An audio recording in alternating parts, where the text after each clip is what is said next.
Tuhan mau berkati itu gampang. Amin. Cukup kamu setia pada pekerjaan Tuhan dan taat sama Tuhan. Berkat pasti datang. Tapi yang lebih penting bukan berkatnya. Lebih penting adalah menyikapi berkat.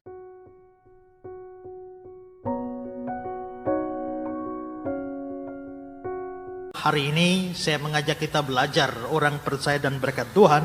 Saya akan bahas satu teks, Lukas 5 ayat 1 sampai 11. Semua ayat yang saya pakai ada di slide, saudara boleh perhatikan di sana. Lukas 5 1 sampai 11. Pada suatu kali Yesus berdiri di pantai Danau Genesaret. Sedang orang banyak mengerumuni dia hendak mendengar firman Allah. Dia melihat dua perahu di tepi pantai, nelayan-nelayan telah turun sedang membasuh jalannya. Dia naik ke dalam salah satu perahu itu, yaitu perahu Simon, dan menyuruh dia supaya menolakkan perahunya sedikit jauh dari pantai. Lalu dia duduk mengajar orang banyak dari atas perahu.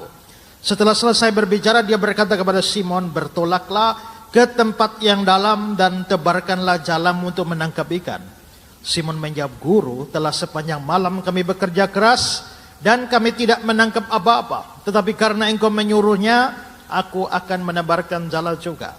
Dan setelah mereka melakukannya, mereka menangkap sejumlah besar ikan sehingga jala mereka mulai koyak. Lalu mereka memberi isyarat kepada teman-temannya di perahu yang lain supaya mereka datang membantunya. Dan mereka itu datang, lalu mereka bersama-sama mengisi kedua perahu itu dengan ikan hingga hampir tenggelam. Ketika Simon Petrus melihat hal itu, dia pun tersungkur di depan Yesus dan berkata, "Tuhan, pergilah daripadaku karena aku ini seorang berdosa." Sebab dia dan semua orang bersama-sama dengan dia takjub oleh karena banyaknya ikan yang mereka tangkap. Demikian juga Yakobus dan Yohanes, anak-anak Zebedeus yang menjadi teman Simon. Kata Yesus kepada Simon, "Jangan takut, mulai dari sekarang engkau akan menjala manusia." Dan sesudah mereka menghela perahu-perahunya ke darat, mereka pun meninggalkan segala sesuatu lalu mengikut Yesus. Saudara-saudara, ini adalah salah satu cerita pemanggilan murid-murid Yesus yang pertama, dan secara khusus adalah panggilan terhadap Simon Petrus, di mana di akhir dari cerita itu kita bisa lihat bahwa Simon mengambil keputusan seperti yang Tuhan Yesus minta kepadanya, yakni menjadi seorang penjala manusia. Dan saudara-saudara, saya ingin membahas dua hal di sini. Pertama-tama adalah mari kita melihat bahwa hari itu Simon Petrus diberkati oleh Tuhan. Dia diberkati di dalam pekerjaannya. Sebagai seorang nelayan atau penangkap ikan, maka hari itu dia mendapatkan ikan yang sangat banyak. Kalau kita lihat ayat 6, dikatakan mereka menangkap sejumlah besar ikan sehingga jala mereka mulai koyak. Bayangkan saudara bahwa hari itu dapat ikan begitu banyak sampai jala hampir koyak. Ini berkat jasmani yang begitu luar biasa. Ayat 7 berkata, mereka bersama-sama mengisi kedua perahu itu dengan ikan hampir tenggelam. Jalannya hampir koyak, perahunya hampir tenggelam. Lalu di ujung ayat 9 dikatakan banyaknya ikan yang mereka tangkap. Kalau begitu saudara-saudara, hari itu sebagai seorang nelayan, Petrus mendapatkan berkat yang luar biasa, yang begitu berlimpah di dalam pekerjaannya. Nah, saudara-saudara, siapa penyebabnya hari itu sehingga Petrus dapat berkat begitu banyak? Penyebabnya adalah Yesus. Yesuslah yang memberkati Petrus hari itu. Tetapi pertanyaan kita sekarang adalah, mengapa Tuhan Yesus mau memberkati Petrus hari itu dengan berkat yang begitu limpah ruah? Nah, saya mau memberikan beberapa alasan.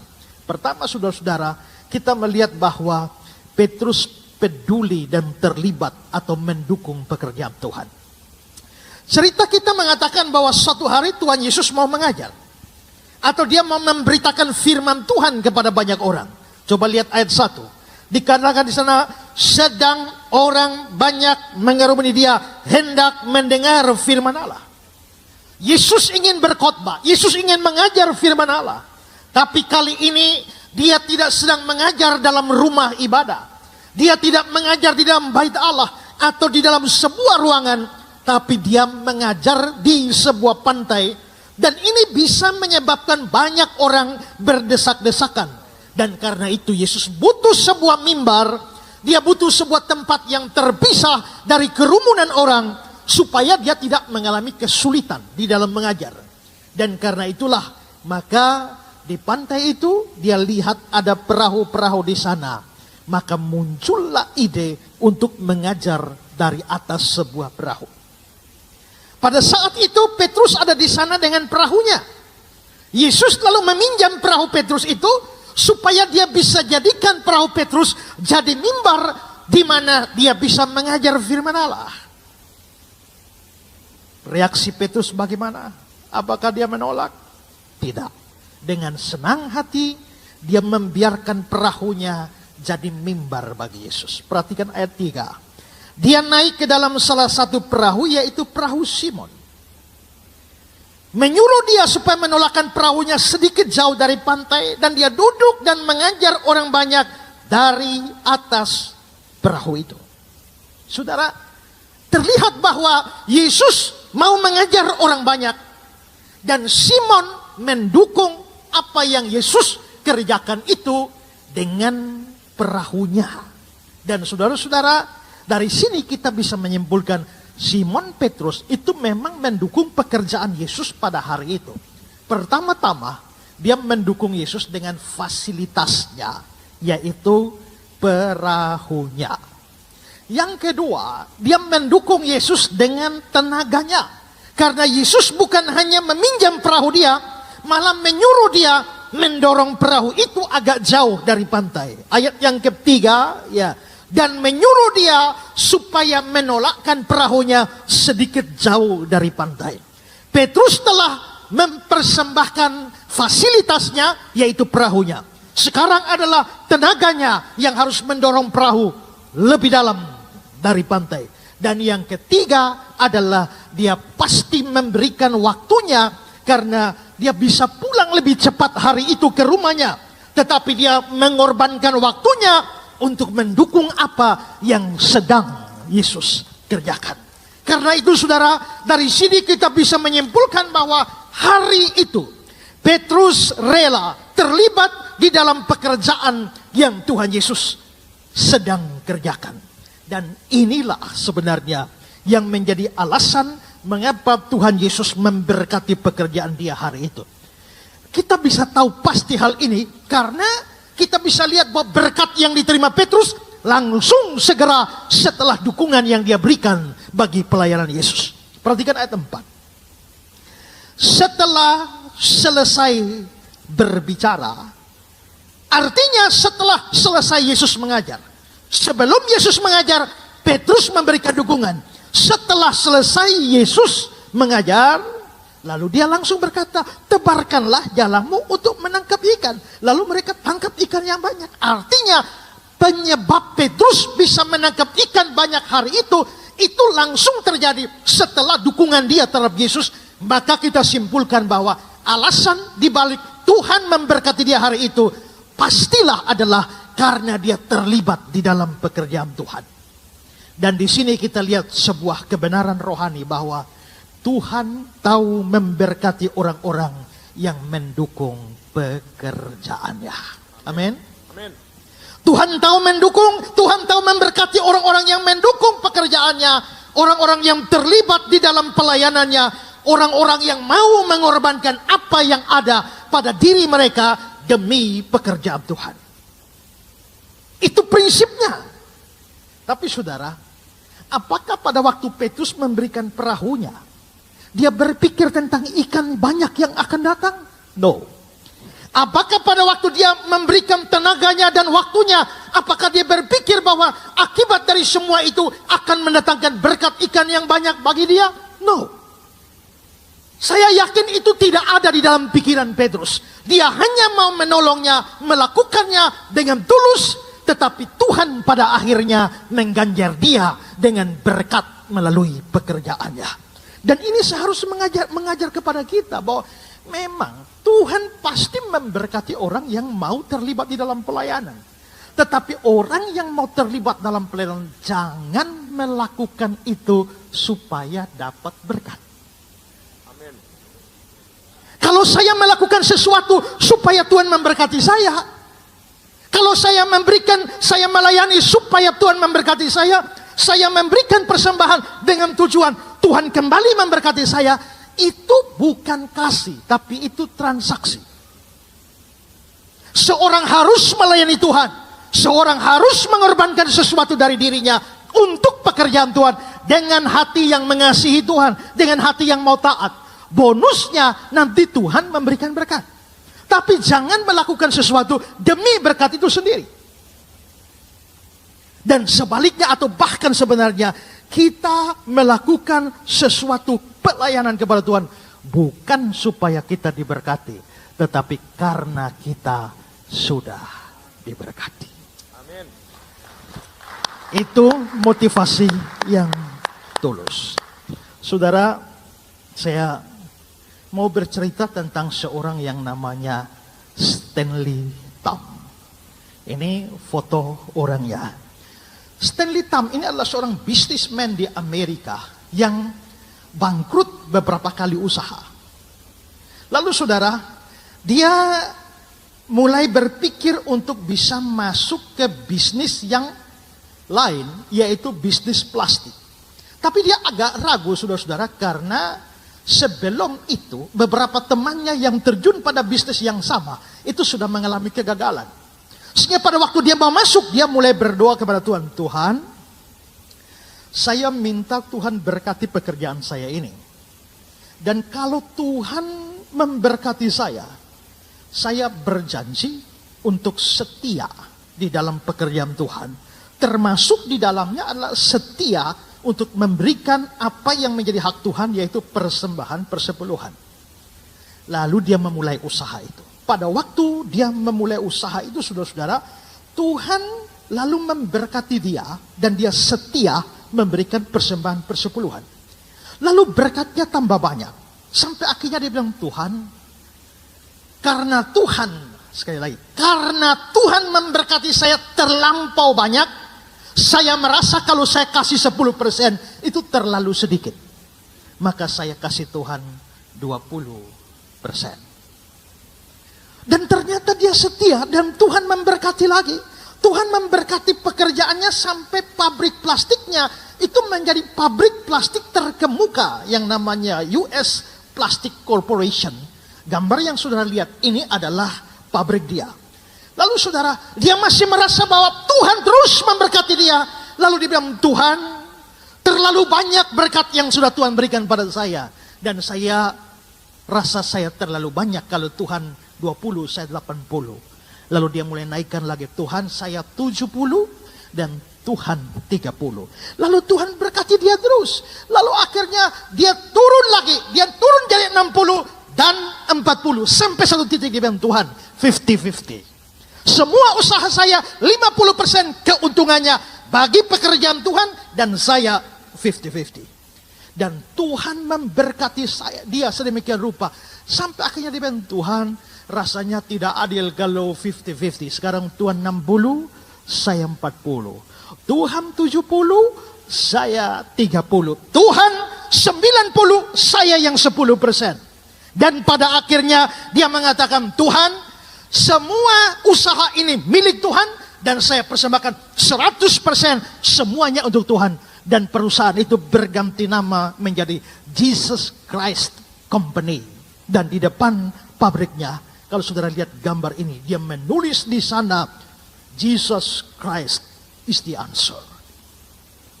Waktu dia menyerahkan bukan main-main. Dia pergi ke notaris dan menyerahkan nama perusahaannya Jesus Christ Company. Dan dia kembali sebagai pegawainya. Dan digaji lagi dari situ. Dan masih kasih persembahan persepuluhan lagi.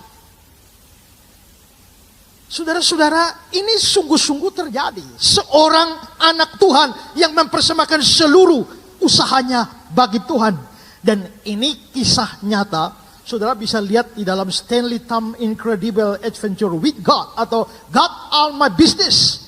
Ini publikasinya atau tulisan-tulisannya. Dan karena dia mempersembahkan seluruh uangnya untuk Tuhan, sekarang duitnya sudah kebanyakan. Lalu apa yang dibuat itu? Lalu dia bertemu dengan seorang yang namanya Charles Kuman. Lalu mereka dua berbicara, sekarang uang sudah banyak, ini mau bikin apa uang ini? Lalu mereka berdua berpikir, bagaimana uang yang banyak ini kita pakai untuk kemuliaan Tuhan. Lalu mereka sepakat, ada banyak negara dunia ketiga yang belum mendengar Injil. Dan karenanya uang ini harus dipakai untuk kemuliaan Tuhan, untuk pemberitaan firman Tuhan dan Injil di mana-mana. Lalu mereka membentuk suatu lembaga yang namanya Oriental Mission Society. Suatu lembaga misi yang bertujuan kirim misionaris, kirim penginjil-penginjil ke seluruh dunia. Dan saudara-saudara, mereka selalu mendoakan negara-negara tertentu, lalu mencari misionaris dikirim ke sana. Kalau misionaris sudah pergi ke sana, misalnya kalau misionaris sudah pergi ke India, bendera India berkibar di depan Oriental Mission Society. Kalau ke Norwegia, bendera Norwegia. Terus seperti itu, masing-masing setiap hari bendera-bendera negara berkibar di sana. Lalu saudara, pada tahun 1975 ada seorang perempuan muda yang belum menikah. Itu namanya adalah Nancy Gill. Dia pergi di Oriental Mission Society dan dia berkata, saya Tuhan taruh beban untuk memberitakan Injil di Indonesia. Lalu akhirnya Oriental Mission Society mendukung dengan seluruh keuangan yang ada, dukung Nancy Gill datang ke Indonesia. 1975 Nancy Gill tiba di Indonesia, mendarat di Surabaya. Lalu dia mulai rajin memberitakan Injil kemana-mana. Lalu ada orang 1, 2, 3 orang. Lalu sekian banyak pemuda dimenangkan. Lalu dia mulai latih mereka supaya bisa beritakan Injil. Kelompok kecil ini rajin beritakan Injil, beritakan Injil, beritakan Injil.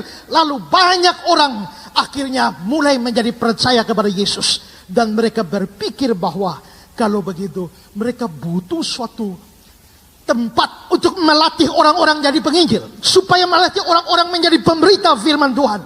Lalu mereka membuka sebuah pelatihan, dikasih tahu ke Oriental Mission Society supaya bisa mendirikan sebuah lembaga pendidikan. Dan akhirnya mereka mendirikan sebuah sekolah teologi, namanya Sekolah Tinggi Alkitab Nusantara di Malang. Dan pada tahun 1995 ada satu anak muda dari Nusa Tenggara Timur pergi sekolah di tempatnya Stanley Tam itu. Dan tahun 2001 dia menyelesaikan pendidikannya di sana. Dan hamba Tuhan itu, anak muda itu akhirnya pergi memberitakan Injil di mana-mana. Dan hari ini dia beritakan Injil di Care City Church. Saya pergi beritakan Injil di berbagai tempat, menjadi berkat dari banyak orang. Tapi itu tidak terlepas dari sekolah ini. Sekolah ini tidak terlepas dari Nancy Gill. Nancy Gill tidak terlepas dari Oriental Mission Society. Oriental Mission Society tidak terlepas dari Jesus Christ Company. Jesus Christ Company tidak lepas dari Stanley Tam, seorang yang berkesimpulan, God own my business. Tuhan pemilik bisnis saya. Dan karena itulah kita bisa lihat bahwa ketika dia menyerahkan seluruhnya mendukung pekerjaan Tuhan, Tuhan terus memberkati dia dan membuat dia menjadi berkat bagi banyak orang. Amin. Karena itu saudara-saudara, di sini kita lihat motif kita bukan cari berkat. Motif kita karena kita sudah diberkati, kita mau melakukan pekerjaan Tuhan. Amin. Dan Tuhan biasa kasih bonus. Tuhan Yesus sendiri bilang, Matius 10 ayat 42, barang siapa memberi air sejuk secangkir saja kepada salah seorang kecil ini, karena dia muridku, aku berkata kepadamu, sesungguhnya dia tidak kehilangan upahnya. Air sejuk secangkir, tidak kehilangan upahnya. Apalagi tambah susu, tambah kopi. Ya, Tuhan memberkati. Ya. Nah, jadi mengapa hari itu Tuhan Yesus berkati Petrus? Karena Petrus dengan tulus hati mendukung pekerjaan Tuhan. Pekerjaan Tuhan ada banyak. Dan kita tidak kehilangan cara di dalam mengambil bagian di dalam pekerjaan Tuhan. Yang kedua saudara, mengapa sampai hari itu Tuhan berkati dia luar biasa? Karena dia belajar taat sama Tuhan. Teks kita menceritakan pada waktu Tuhan memberkati Petrus, Tuhan menyuruh Petrus bertolak ke tempat yang dalam, menebarkan jalannya. Dan dia taat. Ayat 4 dan 5. Setelah selesai berbicara, dia berkata kepada Simon, bertolaklah ke tempat yang dalam. Tebarkanlah jalan untuk menangkap ikan. Perhatikan kata-kata Simon. Guru, telah sepanjang malam kami bekerja keras. Kami tidak menangkap apa-apa. Tetapi karena engkau menyuruhnya. Karena engkau menyuruhnya, aku akan menebarkan jala juga. Sepanjang malam dia tidak dapat apa-apa. Tapi karena Tuhan menyuruhnya, dia mau taat. Dan akibatnya hari itu dia dapat berkat yang luar biasa. Seandainya saat Tuhan Yesus memerintah demikian, Petrus tidak mau taat karena alasan, toh sudah sepanjang malam tidak dapat. Atau dia beralasan, kalau bicara sebagai tukang kayu, Yesus ahlinya. Tapi kalau bicara laut, maka saya adalah ahlinya. Tetapi dia tidak lakukan itu. Dan hari itu kita bisa lihat berkat bagi dia begitu luar biasa. Kalau pertama kita lihat Tuhan tahu memberkati orang-orang yang mendukung pekerjaannya. Sekarang Tuhan tahu memberkati orang-orang yang belajar taat kepadanya. Amin. Saudara-saudara, ketaatan memang selalu berkaitan dengan berkat Tuhan. Abraham kita bisa lihat, waktu Tuhan perintahkan dia keluar, tinggalkan dari kampung halamannya, memang ada hubungan dengan berkat kalau dia mau taat Tuhan keluar dari kampung halamannya. Di Kejadian 12. Pergilah dari negerimu, dari sanak saudaramu, dari rumah bapamu ke negeri yang akan kutunjukkan padamu. Ini perintah. Dan kalau dia taat, ada janji, aku akan membuat engkau menjadi bangsa besar dan memberkati engkau. Ada hubungan antara ketaatan dan berkat. Pada waktu Tuhan memerintahkan dia, korbankan anakmu Ishak sebagai korban bakaran bagiku. Dan dia belajar taat, dan begitu ketaatan terjadi, berkat itu menyusul. Pasal 22, 16-17. Ketika dia sudah mau korbankan anaknya, karena engkau telah berbuat demikian, engkau tidak segan-segan menyerahkan anakmu yang tunggal kepadaku, maka aku akan memberkati engkau berlimpah-limpah. Kenapa Tuhan memberkati dia berlimpah-limpah? Karena dia taat kepada Tuhan. Maka sekali lagi kita bisa lihat bahwa di sini ada hubungan yang erat antara berkat dari Tuhan dan ketaatan kepada firman-Nya. Tuhan mempunyai banyak perintah, banyak aturan di dalam Alkitab, dan Tuhan mau kita mentaatinya. Dan setiap ketaatan terhadap firman-Nya, dia selalu mengganjar itu dengan berkat. Kita lihat, ambil contoh ketika dia bicara pada Yosua. Yosua 1 ayat 8. Jangan engkau lupa memperkatakan kitab Taurat ini. Renungkan itu siang malam, supaya engkau bertindak hati-hati sesuai segala yang tertulis di dalamnya. Bertindak hati-hati, taat. Akibatnya apa? Perjalananmu akan berhasil, engkau akan beruntung.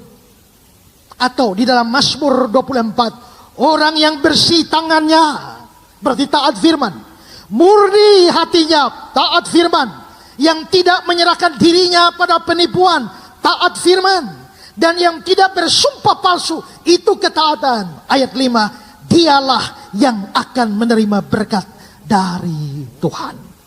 Karena itu saudara-saudara, ketaatan memang berkaitan dengan berkat. Tapi sekali lagi, jangan taat supaya diberkati. Taatlah karena kita mengasihi Tuhan. Dan Tuhan tahu memberkati orang-orang yang taat.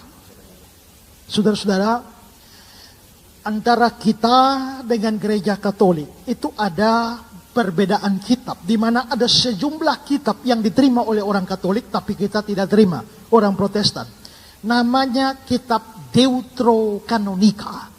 Ya, jadi ada kitab Yudit, Tobit, 1 Makabe, 2 Makabe. Itu kalau saudara buka Alkitab Katolik ada, tapi tidak ada di dalam Alkitab kita, Lembaga Alkitab Indonesia. Namanya Deuterokanonika. Nah, di dalam kitab Deuterokanonika itu ada beberapa, tapi sebenarnya ada banyak kitab lain yang tidak diterima oleh gereja, komunitas gereja. Namanya adalah kitab-kitab apokripa. Nah, beberapa apokrifa yang masuk di dalam Katolik lalu disebut Deuterokanonika. Tapi itu berarti bahwa ada banyak kitab lain, yaitu kitab apokrif yang tidak masuk baik di dalam Alkitab Protestan maupun juga Alkitab Katolik. Tentu ada banyak alasan mengapa baik gereja Katolik maupun gereja Protestan tidak menerima kitab-kitab apokrif itu. Tetapi saudara-saudara, ada banyak cerita yang berkembang yang walaupun kita tidak menerimanya, tetapi beberapa kisah itu menjadi sangat-sangat menolong atau berarti. Misalnya saudara-saudara, pernah di dalam salah satu kitab apokrif itu ada cerita tentang Petrus dan murid-murid yang lain. Satu hari Tuhan Yesus mau mengajar mereka naik ke atas gunung. Petrus dan murid-muridnya mari naik ke atas gunung. Lalu Tuhan bilang semua muridnya, tolong masing-masing bawa batu. Kalau bisa bawa batu sebesar mungkin yang bisa kau bawa. Maka murid-murid yang lain angkat batu naik gunung. Dengan keringatan naik angkat batu besar. Tapi Petrus berpikir, ngapain repot-repot bawa batu besar? Dia cuma bawa batu secuil segini, masukkan di kantongnya. Lalu naik ke atas, yang lain berat, pikul batu. Petrus santai saja. Sampai di atas gunung, Tuhan Yesus mulai mengajar, sampai lapar semua. Begitu lapar semua, Tuhan Yesus bilang, sekarang masing-masing keluarkan batunya. Taruh di depan. Semua yang lain taruh batu besar. Petrus punya secuil. Tuhan Yesus bikin mujizat. Dan batu berubah menjadi roti. Masing-masing makan rotinya sendiri. Maka yang lain dapat roti besar. Petrus secuil aja. Kali lain Tuhan Yesus ajak murid-muridnya. Mari kita pergi ke gunung. Kali ini masing-masing bawa batu secukupnya saja. Maka semua bawa batu segenggam batu taruh di kantong. Petrus karena pengalaman buruk kemarin, maka dia bawa batu besar sendirian. Sementara semua santai, Petrus bawa batu besar. Mungkin dalam hati sebentar jadi roti, jangan ada yang minta. Tapi saudara, setelah Tuhan Yesus selesai mengajar, Tuhan Yesus bilang sekarang keluarkan batu-batunya, semua keluarkan batu. Tuhan Yesus bilang, pandanglah pohon ara di sana. Ya, masing-masing angkat batunya, lempar pohon ara itu, dan makan dari buah yang jatuh. Semua dengan gampang. Tapi Petrus angkat batu yang besar. Bagaimana lempar buah ara itu? 2 kali Petrus kehilangan berkat. Kenapa? Kalau Tuhan suruh besar, jangan bikin kecil. Kalau Tuhan bikin kecil, suruh kecil, jangan bikin besar. Orang yang mau diberkati harus belajar taat sama Tuhan. Ya. Tapi sekarang saudara, sekarang saya mau bicarakan hal kedua yang jauh lebih penting daripada soal diberkati. Yang kedua sekarang adalah sikap Simon terkait dengan berkat. Karena mau dapat berkat semua mau. Tapi yang paling penting setelah berkat dapat, sikap pada berkat itu bagaimana? Banyak orang diberkati, tapi sangat sedikit orang yang tahu sikap yang benar berhadapan dengan berkat. Nah, itu yang mau kita perdalam hari ini ya. Sekarang bagaimana reaksi Petrus setelah dapat berkat banyak? Ayat 8. Ketika Simon Petrus melihat hal itu, dia pun tersungkur di depan Yesus dan berkata, Tuhan, pergilah daripadaku karena aku ini seorang berdosa. Siapa di antara saudara yang begitu dapat berkat, reaksinya begini? Aneh ya? Biasanya kalau dapat berkat yang besar, gitu, wow, puji Tuhan, haleluya. Tetapi aneh sekali reaksi Petrus. Setelah berkat yang berlimpah-limpah, Tuhan, pergilah daripadaku karena aku seorang berdosa. Saudara-saudara, reaksi Petrus ini memberikan catatan kepada kita bagaimana dia bersikap terhadap berkat yang dia terima. Mari kita melihat beberapa. Pertama adalah setelah berkat dia terima, dia mulai menyadari keilahian Yesus. Dari mana kita tahu? Saudara lihat, kalau perhatikan, ada perubahan sebutan Petrus kepada Yesus sebelum dapat berkat dan setelah dapat berkat. Sebelum diberkati, lihat bagaimana dia menyapa Yesus. Ayat yang kelima. Simon menjawab, Guru, Master, bahasa Yunaninya epistata, Guru. Tetapi setelah dia mendapatkan berkat, perhatikan ayat yang ke-8. Tersungkurlah dia di depan Yesus dan berkata, Tuhan, kata Yunaninya adalah kurios, yang adalah terjemahan dari bahasa Ibrani Yahweh atau Yehova. Maka saudara perhatikan ini. Sebelum diberkati, dia hanya kenal Yesus guru, master epistata. Tapi setelah berkat datang, jadi kurios, jadi Tuhan, jadi Yehova, Yahweh. Ada perubahan pengenalan pada Yesus setelah dia diberkati. Mengapa sampai ada perubahan seperti ini? Saya mau kasih kata-kata dari Waynata Sairin. Dia bilang begini, kejadian eksternal ini di mata pakar penangkap ikan sangat luar biasa dan menusuk kepakarannya serta keangkuhannya sehingga memicu terjadinya pencelikan mata hati sehingga Simon dapat melihat. Melihat apa? Ikan begitu banyak, jala terkoyak, perahu hampir tenggelam, tentu. Tapi bukan hanya itu. Bahkan bukan itu yang penting dan menentukan. Dengarkan apa kata Simon Petrus kepada sang guru. Tuhan, Petrus tidak memanggil guru lagi kepada Yesus. Karena Petrus melihat Tuhan dalam diri sang guru. Petrus berjumpa dengan Tuhan. Ini yang paling penting. Kalau hanya sekadar diberkati, saya buat sesuatu, saya terlibat dalam pekerjaan Tuhan, saya taat pada Tuhan, saya diberkati, itu biasa. Tetapi bagaimana setelah semua berkat yang kamu terima, bikin kamu lebih kenal Tuhan, itu yang lebih penting. Saudara, kita banyak mengalami berkat, banyak dapat mujizat. Petrus demikian. Tapi bikin dia sadar bahwa dia sedang berhadapan bukan dengan seorang guru biasa, bukan dengan seorang nabi biasa, tapi berhadapan dengan Tuhan. Dan sebenarnya inilah tujuan Tuhan bikin mujizat. Inilah tujuan Tuhan kasih berkat.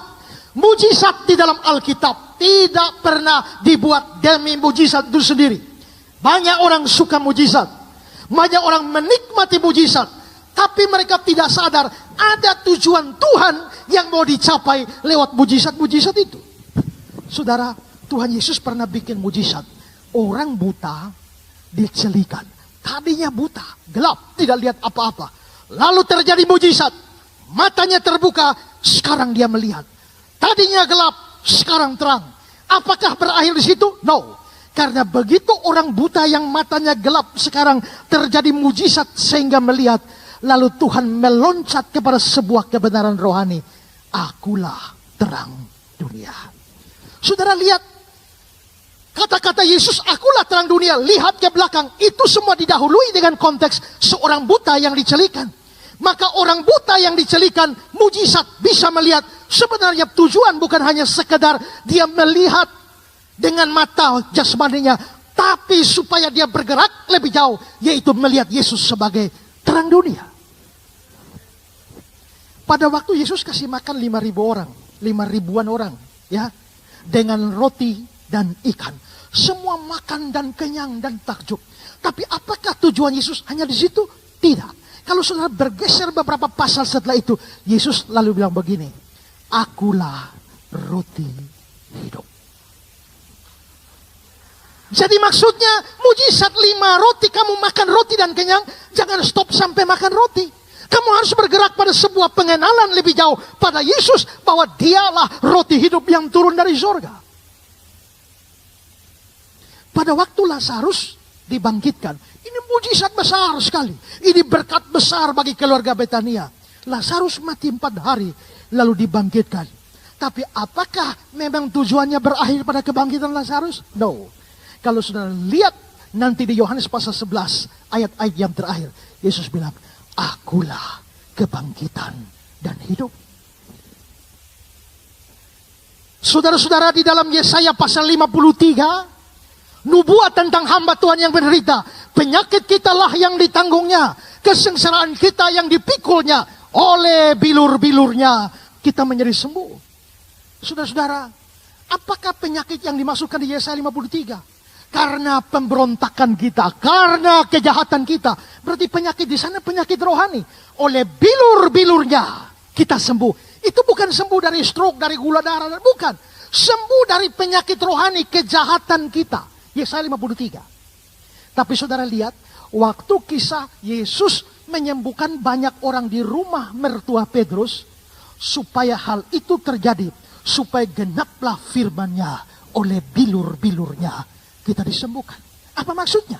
Maksudnya begini, Yesaya 53 itu kesembuhan rohani. Lalu Yesus membuat kesembuhan jasmani di rumah mertua Petrus, tapi itu harus menghantar pada sebuah kebenaran rohani, bahwa sesungguhnya di balik dia menyembuhkan orang buta, orang lumpuh, orang tuli, ada sebuah kebenaran lain yang rohani di balik itu, yaitu dialah penyembuh dari penyakit rohani kita, yaitu kejahatan dan dosa kita. Maka sebenarnya kita bisa lihat bahwa tujuan Tuhan bikin mujizat untuk kita tidak berhenti di mujizat. Tujuan Tuhan memberkati kita tidak berhenti pada berkat. Tujuannya adalah supaya kamu bisa mengenal Tuhan lebih dalam lagi. Saudara, pikirkan ini. Apakah setelah mengalami mujizat, pengenalan saudara pada Tuhan tambah enggak? Apakah setelah dapat berkat, pengenalan Tuhan saudara kepada Tuhan menjadi benar atau tidak? Apakah setelah doa saudara dikabulkan, pengertian saudara pada Tuhan bertambah benar atau tidak? Apakah setelah mujizat demi mujizat terjadi, saudara tambah kenal Tuhan? Kalau tidak, maka sesungguhnya pemberian berkat itu menjadi gagal tujuannya di dalam saudara. Jadi jangan hanya senang kalau diberkati, tapi berkat itu harus membuat kita tambah kenal Tuhan. Saudara, teman saya namanya Pendeta Nur dari Jogja. Dia satu kali bercerita bahwa dia nginjilin orang agama lain. Nginjilin, tapi orang ini tetap saja tidak mau percaya. Yesus itu juru selamat, tetap tidak mau percaya. Sampai Pendeta Nur putus asa, beritakan Injil pada orang ini. Sampai Pendeta Nur bilang begini, ya, saya tidak akan omong lagi dengan kamu tentang Yesus. Tapi kalau suatu hari kami menghadapi masalah yang begitu berat, tidak ada jalan keluar, Tuhan Yesus sanggup beri jalan keluar. Ingat kata-kata ini hari ini. Dan bertahun-tahun sudah lewat. Lalu sahabat yang agama lain ini satu kali nyetir sendirian entah di wilayah mana. Lalu saudara di tengah hutan tiba-tiba mobilnya mogok. Mau cari bantuan, telepon, sinyal tidak ada. Dan dalam keadaan bengong, dia seorang montir, dia seorang ahli mesin yang sudah coba otak-atik pun tidak jadi. Sementara duduk bengong, gak tahu bagaimana. Merenung, tiba-tiba dia ingat kata-kata Pendeta Nur. Kalau satu hari nanti kamu menghadapi masalah yang tak bisa ada solusi, ingatlah Tuhan Yesus bisa tolong. Lalu dia bilang, kira-kira Tuhan Yesus bisa menolong mobil yang mogok ini, mesin mati ini jadi hidup? Mungkin tidak. Tapi katanya Pendeta Nur adalah bahwa masalah apa saja Tuhan Yesus bisa tolong. Dan dia pernah bersama-sama Pendeta Nur, lihat Pendeta Nur 2 orang sakit, tumpang tangan, dalam nama Yesus sembuh, sembuh. Jadi dia berpikir, mungkinkah dengan tumpang tangan di atas mobil ini bisa hidup? Lalu dia coba-coba saja. Lalu dia taruh tangan di atas mesin mobil dan dia bilang, dalam nama Yesusnya Mas Nur, hiduplah. Setelah itu dia ambil kunci dan hidup. Begitu hidup, lalu dia bilang, astaga, hari ini saya mengerti, ternyata Yesus bukan hanya juru selamat, tapi juga juru mesin. Mujizat terjadi. Dan mujizat itu bikin pengenalannya dia naik. Yesus juru selamat, Yesus juru mesin. Tujuan Tuhan kasih berkat itu supaya kamu tambah kenal Tuhan. Saya yakin banyak diberkati. Tapi apakah berkat itu bikin saudara tambah kenal Tuhan? Saya ragu. Nah, tinggal masing-masing pikir saja. Itu pertama. Sekarang kedua, saudara. Petrus kok jadi sadar dosa ya? Lihat ayat 8. Tuhan, ini habis dapat berkat ini. Pergilah daripadaku karena aku seorang berdosa. Saudara, ada keanehan ya. Kalau melihat mujizat dan berkat, Lalu orang percaya, itu masuk akal. Dapat mujizat, orang puji Tuhan, praise the Lord, itu masuk akal. Tapi dapat mujizat bikin sadar dosa, sadar diri orang berdosa agak aneh sebenarnya. Tapi kenapa Petrus lihat mujizat jadi sadar diri orang berdosa? Saya kasih kata-kata dari Stephen Lex. Dia bilang begini, reaksi Simon ini sesungguhnya agak sulit dipahami. Simon memandang dirinya berdosa, padahal pandangan yang demikian tidak mutlak harus timbul dari hati orang yang menyaksikan keajaiban. Ini reaksi aneh. Tapi kalau begitu apa hubungannya lihat berkat? Sadar diri orang berdosa. Ini punya hubungan dengan yang pertama tadi. Waktu dia dapat berkat, sebelumnya lihat Yesus guru. Tapi gara-gara berkat yang dia terima, dia lihat Yesus itu Tuhan. Kalau sekarang Yesus Tuhan, Yesus ini Tuhan, Yesus ini Kurios, Yesus ini Yehova, maka Yehova atau Tuhan itu suci. Kalau Tuhan suci dibandingkan dengan saya ini apa dibandingkan dengan Tuhan? Kalau begitu saya berhadapan dengan Tuhan, silakanlah saya orang berdosa di hadapan Tuhan yang suci. Petrus sadar itu, langsung lihat mujizat. Pergilah daripadaku orang berdosa ini. Itu alasannya. Lihat kembali kata-kata Lex. Simon mengartikan peristiwa yang baru saja dialaminya sebagai suatu penyataan kuasa ilahi, sebagai tanda hadirnya Sang Kudus, sehingga dia langsung menyadari betapa dia tidak pantas berada dalam perahu bersama dengan Yesus. Atau saya kasih kata-kata Andar Ismail. Kapan Petrus merasa berdosa sehingga dia berseru, Tuhan pergilah daripadaku karena aku ini orang berdosa? Bukan ketika dia membuat kesalahan, melainkan ketika dia merasa takjub atas kebaikan dan keagungan Tuhan. Petrus tiba-tiba sadar bahwa kualitas dirinya begitu berbeda dari Tuhan. Petrus merasa hubungannya dengan Tuhan terputus. Dia merasa tidak punya hubungan dengan Tuhan. Sebab itu dia merasa tidak layak berada di hadapan Tuhan. Maka berhadapan dengan mujizat, berhadapan dengan berkat. Sadar Yesus Tuhan. Tapi kedua, sadar diri orang berdosa. Kenapa sadar diri orang berdosa? Karena dia berhadapan dengan Tuhan yang kudus. Yesus Kristus adalah Tuhan. Dan kalau dia Tuhan, maka dia adalah kudus. Kita baru saja merayakan Natal. Saya keliling ke Indonesia untuk beritakan berita Natal. Yesus Juru Selamat. Kenapa Yesus harus jadi Juru Selamat? Karena manusia tidak bisa menyelamatkan dirinya sendiri. Karena itu berita baik di dalam Natal Allah berkenan menyediakan seorang Juru Selamat. Waktu saya khotbah Natal di gereja saya berkata, kalau berita baik dalam Natal, Allah mau menyelamatkan orang berdosa. Pertama, tidak ada kewajiban dari Allah untuk menyelamatkan saudara. Allah tidak punya kewajiban. Allah tidak punya tugas tanggung jawab mengampuni kita. Tidak ada. Dia justru punya kewajiban menghukum kita semua masuk neraka. Kedua, Allah tidak rugi apa-apa kalau dia binasakan kita semua. Allah tidak rugi. Untuk apa repot-repot menebus ini manusia berdosa? Cipta Adam baru kan beres. Tapi pada waktu dia hapus seluruh dunia, dia hapus semua dengan air bahnya. Sisa 8 orang. Kalaupun 8 orang pun dihabisi, toh Tuhan tidak rugi apa-apa. Dan yang ketiga, Tuhan tidak untung apa-apa dengan mengampuni orang berdosa. Memangnya Tuhan butuh kita? Tidak. Oh, Tuhan butuh saya beritakan Injil? Tidak. Kalau hanya untuk beritakan Injil, kalau Tuhan turun langsung, itu jauh lebih efektif. Lihat Paulus, orang berdosa, jahat semacam itu. Apakah ada penginjil yang beritakan Injil pada Paulus? Tidak. Tuhan cuma muncul 1 kali saja di langit. Saulus, Saulus, mengapa engkau menganiaya aku? Dia langsung bertobat dari pembenci, penghancur gereja, jadi pendiri gereja.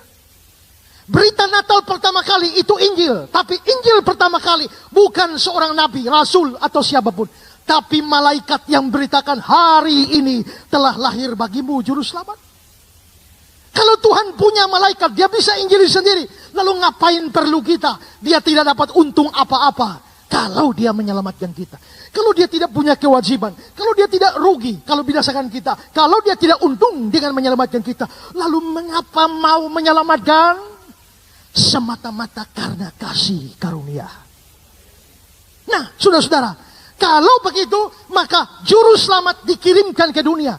Tapi saudara-saudara, untuk menjadi juru selamat itu tidak mudah. Nomor satu, juru selamat harus manusia. Karena yang bikin dosa itu manusia. Maka juru selamatnya harus manusia. Yang kedua, juru selamatnya harus tidak berdosa. Karena dia mau selamatkan orang berdosa. Kalau juru selamatnya juga berdosa, juru selamatnya juga harus masuk neraka. Kalau juru selamat sampai berdosa, juru selamat pun tidak selamat.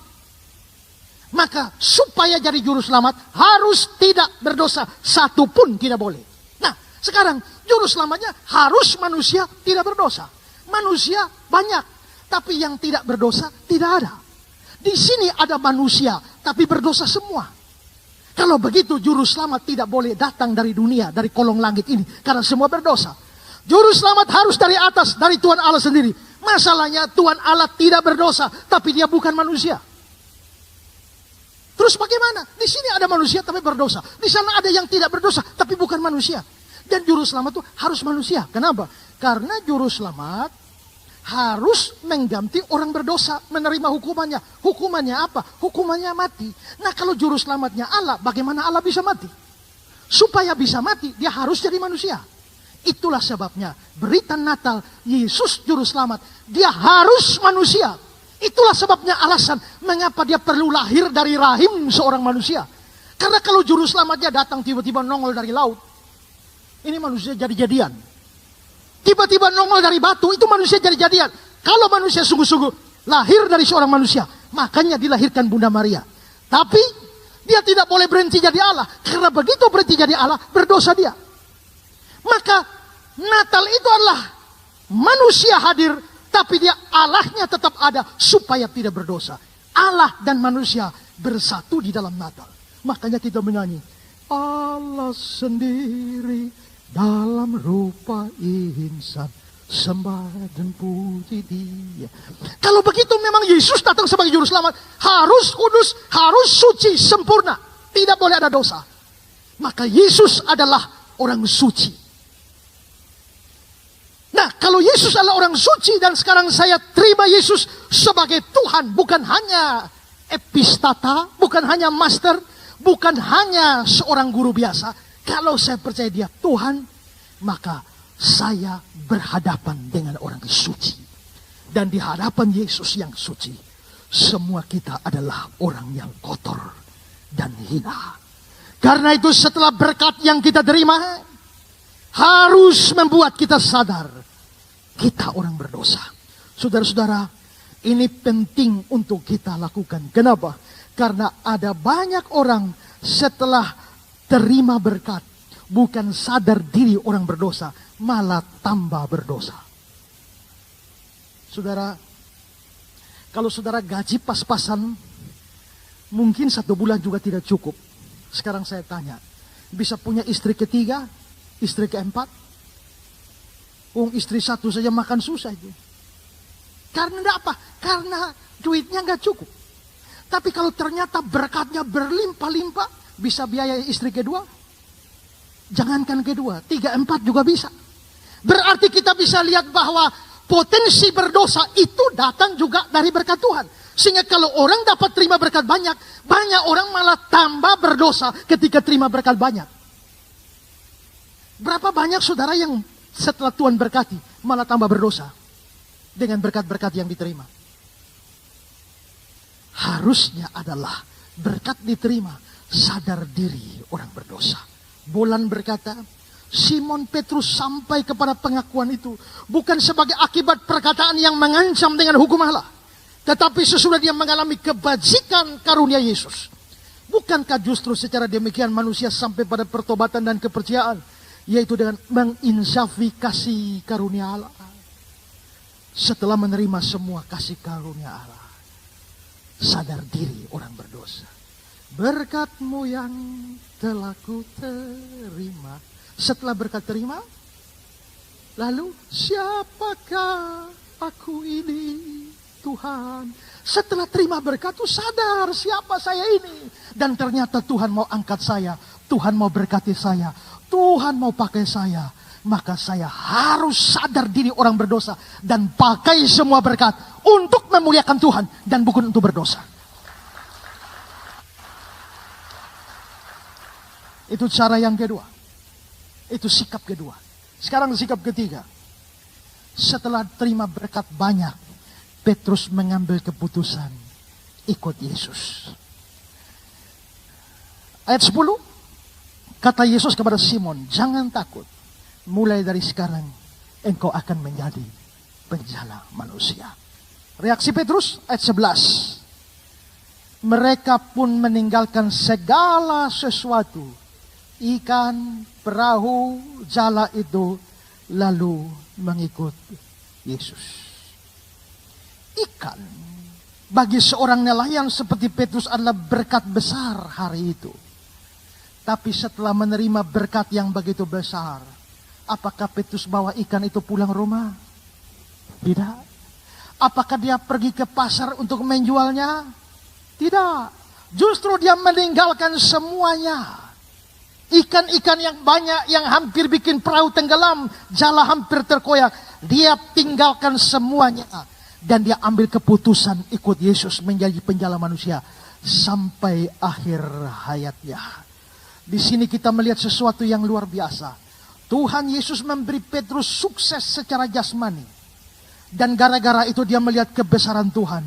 Dan justru dia menghargai Tuhan lebih daripada berkat jasmani itu. Semua dia tinggalkan. Dan bikin dia ambil keputusan ikut Tuhan.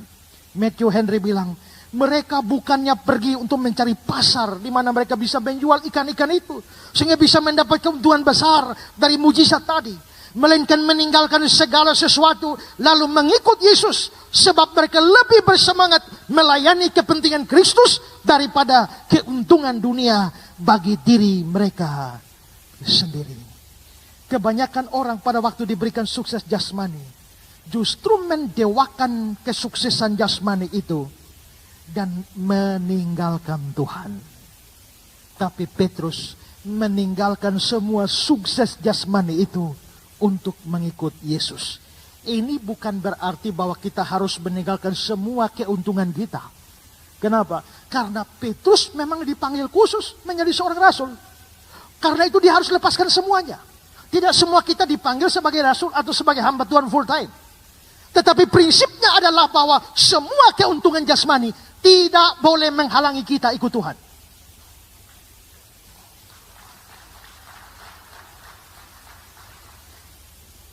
Berkat Tuhan yang melimpah dari Petrus tidak menjadi hambatan bagi dia untuk ikut Tuhan dan layani Tuhan. Matthew Henry bilang, bisa dilihat bahwa mereka meninggalkan segala sesuatu untuk mengikuti Kristus. Sebab saat itu pekerjaan mereka sedang mendapat untung besar dan keberhasilan saat itu tidak pernah mereka alami sebelumnya. Saat harta kita bertambah banyak, hati kita biasa melekat padanya. Karena itu bisa, bila dalam saat-saat seperti itu kita meninggalkan segala kekayaan kita untuk melayani Kristus, ini merupakan perbuatan yang patut disyukuri. Banyak orang demi berkat jasmani lepaskan Tuhan. Tapi Petrus demi Tuhan lepaskan berkat jasmani. Sekali lagi, tidak harus berarti kita lepaskan semua berkat jasmani, tidak. Berkat jasmani bisa diterima. Kita bekerja untuk hidup kita, silakan ambil semua berkat jasmani. Tapi sementara kamu ambil semua berkat jasmani, jangan lupa ikut Tuhan dan jangan lupa layani Tuhan. Seorang pengusaha undang pendeta ke rumahnya, naik ke lantai paling tinggi dan dia bilang, pendeta coba lihat ke timur sana, perkebunan semua itu punya saya. Lihat ke sana, itu armada-armada bis itu punya saya. Lihat ke sana, ada perumahan yang bagus di sana, itu punya saya. Lihat di sana ada kilang-kilang minyak, itu punya saya. Lalu pendeta bilang, di sana Bapak punya, di sana punya, di sana punya, lalu di sana punya. Terus yang di sana, punya enggak? Menikmati berkat jasmani tidak salah. Baru salah apabila itu menghalangi kita di dalam pengiringan dan pelayanan kita kepada Tuhan. Banyak orang mau melepaskan semuanya ikut Tuhan setelah dia bangkrut. Ya kan? Setelah bangkrut baru ambil keputusan lepaskan semua ikut Tuhan. Petrus ini bukan bangkrut ini. Pas lagi puncak-puncaknya diberkati. Lepaskan semua dan ikut Tuhan. Saudara-saudara, semua ini memperlihatkan pada kita berkat jasmani yang dialami oleh Petrus ternyata lebih berdampak pada kerohaniannya daripada jasmaninya. Ada banyak orang kalau dapat berkat jasmani yang berubah apa? Penampilannya, ya kan? Bajunya tambah lain, ya. Gaya jalannya tambah lain, stylenya tambah lain, mobilnya lain, dan lain sebagainya. Semua yang berubah adalah jasmani. Tapi Petrus yang berubah adalah kerohaniannya. Saudara, sebenarnya diberkati itu hal yang gampang. Itu yang saya bilang tadi. Terlibat dalam pekerjaan Tuhan, taat pada Tuhan, tak usah kejar berkat. Berkat pasti Tuhan kasih. Tapi yang lebih penting adalah bagaimana kamu bersikap pada berkat itu. Tuhan mau berkati orang itu gampang kok. Hati raja seperti batang air di tangan Tuhan. Dialirkan kemana saja. Karena itu kalau Tuhan mau mengalirkan berkat pada saudara, biar berkatnya jauh sekalipun di ujung Papua sana, kalau Tuhan bilang datang kepada kamu, akan sampai. Tapi kalau berkat itu sudah di ujung mata, tapi Tuhan bilang bukan untuk kamu, dia akan pergi jauh. Satu hari saya tidak punya uang saudara, butuh uang 5 juta, tidak punya uang. Tiba-tiba notifikasi masuk di rekening saya, dana masuk 5 juta. Begitu saya lihat dana 5 juta, belum juga mau bersyukur, tiba-tiba ada telepon masuk. Begitu telepon, Pak Esra, aduh mohon maaf, saya salah transfer. Rencana transfer ke Esra Butar-Butar ternyata masuk di Esra Soru. Pak, kalau berkenan bisa transfer kembali? Oke, dan saya transfer kembali. Sekian lama saya selalu berkhotbah, kalau berkat sudah di ujung mata, kalau bukan untukmu, dia akan pergi. Kali ini bukan hanya ujung mata, sudah masuk. Ternyata tetap pergi. Tapi kalau berkat itu untukmu, dia tidak akan lari kemana. Satu hari saya nginap di apartemen PIK, lalu pesan Grab, itu baru bulan lalu. Lalu turun, mau ambil Grab, tiba-tiba ada satu orang lihat saya, Pastor Esra. Iya, waduh pastor, saya sekian lama lihat pastor khotbah setiap kali. Saya pengikut pastor setia. Lalu omong panjang-panjang, pastor jangan kemana-mana ya. Iya, lalu dia pergi ke sana. Tiba-tiba datang dia bawa duit. Dia bawa duit, ini orang saya tidak kenal. Dia kenal saya tidak kenal. Tapi hari itu saya dapat duit kaget. Terus saya ke bandara, mau menuju Surabaya. Di atas mobil, drivernya bawa, cerita-cerita sama driver. Dia lagi stres karena anaknya sakit, gak ada duit. Maka 30% dari duit yang saya terima saya kasih dia, 30%. Setelah itu sampai Surabaya saya ngobrol dengan seorang pastor di sana. Dan dia mengeluh bahkan untuk beli beras pun susah. 70%-nya saya kasih dia semua. Lalu saya pikir, saya tidak pernah bayangkan ada orang itu kasih duit pada saya. Tapi sopir itu juga tidak pernah bayangkan saya kasih dia duit. Dan pastor di Surabaya pun tidak pernah bayangkan saya bisa kasih dia duit. Kalau begitu, kita semua menerima duit tanpa pernah dibayangkan sebelumnya. Artinya, kalau Tuhan mau berkati itu, nggak susah. Tinggal belajar taat, belajar setia. Saya baca satu cerita, entah benar apa enggak, pokoknya ini cerita aja. Ada satu ibu istri yang kena KDRT suaminya, dan suaminya akhirnya usir dia keluar dari rumah, tidak boleh bawa apapun, uang pun tidak. Sampai istri ini begitu menderita, mau menangis tapi tidak bisa. Tapi dia rasa saya butuh menangis supaya melegakan hati ini. Mau nangis susah, sudah stimulus mau nangis pun tidak bisa nangis. Akhirnya dia bilang, kayaknya bagaimana ya supaya bisa nangis. Sementara di jalan-jalan tiba-tiba dia lihat ada tempat duka, ada orang meninggal. Mungkin dengan masuk ke tempat duka, suasana duka akan bisa membuat dia ikut berduka dan menangis. Lalu akhirnya dia sekonyong-konyong masuk ke dalam rumah duka itu. Dan ternyata ada seorang bapak terbaring, terbujur, mayat di situ. Akhirnya dia pergi dan dia di antara rombongan orang yang menangis, dia turut berlutut di sana. Dan dia mulai menangis, mengeluarkan air matanya. Sedih sekali. Dan baik sekali dia bisa menangis. Sementara dia menangis, ada dua wanita di pojok sana. Rupanya istri pertama dan istri kedua dari Kong yang sudah meninggal ini. Lalu mereka dua ngobrol. Itu pasti istri ketiga laki-laki tua ini. Ya, kalau dia sekian lama, kita dua saja. Berarti harta kekayaan dari orang tua ini hanya kita dua. Sekarang istri ketiga datang. Kalau bagi tiga kita dua rugi. Lebih baik kita kasih saja bagian dia sedikit saja. Pergi. Sini. Nih 100 juta dan pergi, jangan balik-balik lagi. Akhirnya perempuan itu terima uang 100 juta dan dia pergi dari sana tanpa tahu kenapa dia diberi uang. Ini cerita benar atau tidak saya nggak tahu ya. Tapi hanya mau gambarkan, kalau Tuhan mau berkati itu gampang. Amin. Cukup kamu setia pada pekerjaan Tuhan dan taat sama Tuhan, berkat pasti datang. Tapi yang lebih penting bukan berkatnya. Lebih penting adalah menyikapi berkat. Pertanyaan saya, semua berkat yang sudah terima, apakah bikin saudara tambah kenal Tuhan? Apakah bikin saudara tambah baik atau tambah berdosa? Apakah setiap berkat yang saudara terima dari Tuhan bikin saudara setia ikut Tuhan dan layani Tuhan?